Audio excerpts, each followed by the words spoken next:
Hi, I'm Mike Zwingman, Agronomy R&D Manager for Central Valley Ag. This is your Monday Agronomy Update video that coincides with the ReachOut article on the CVA blog site.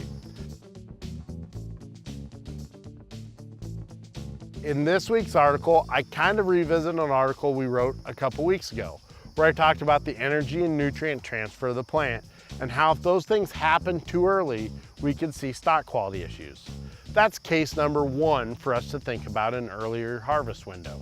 The second case is the amount of yield we can capture by harvesting our corn at a higher moisture. Here's the first thing. Whether the corn dries here in the field behind me, dries in your bin at home, or dries at one of our locations, essentially from a mathematical standpoint, the shrink's the shrink. There's a very minute amount of shrink that happens in the field that's different than any other place, because water loss is water loss no matter how we figure it.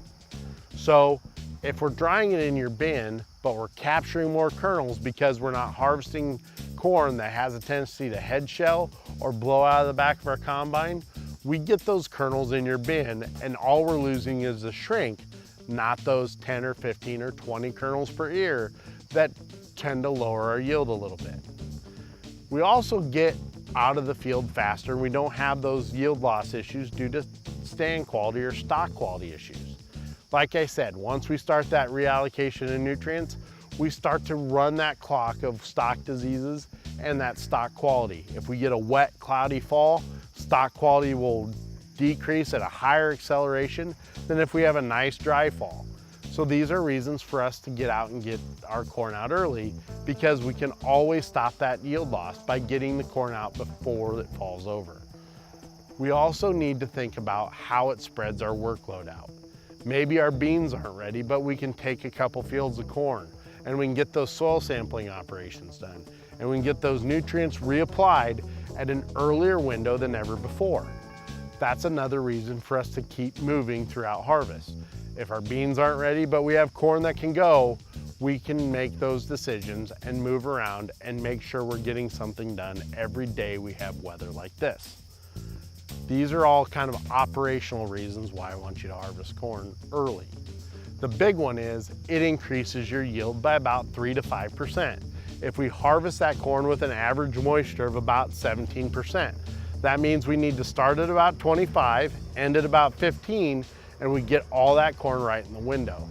The nice part about it is if you have a good bin setup at home, we can dry a lot of corn in your bins on days like today where the relative humidity is rather low, the temperatures are going to be nice, and you're going to have good airflow through that bin. We'll see that corn dry at about the same rate in your bin as it does in the field behind us, with about the same amount of shrink, with less energy.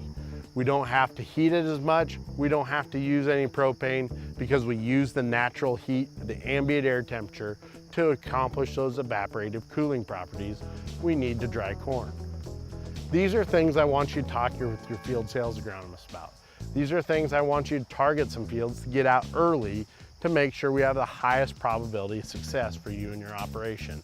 These are things we can move forward with in the future on how we maximize your operational timing and make your compressed fall window not seem so compressed by using the days we have most efficiently.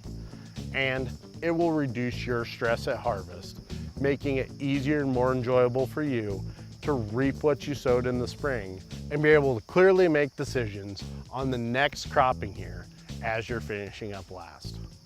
As always, be safe. We'll see you next week.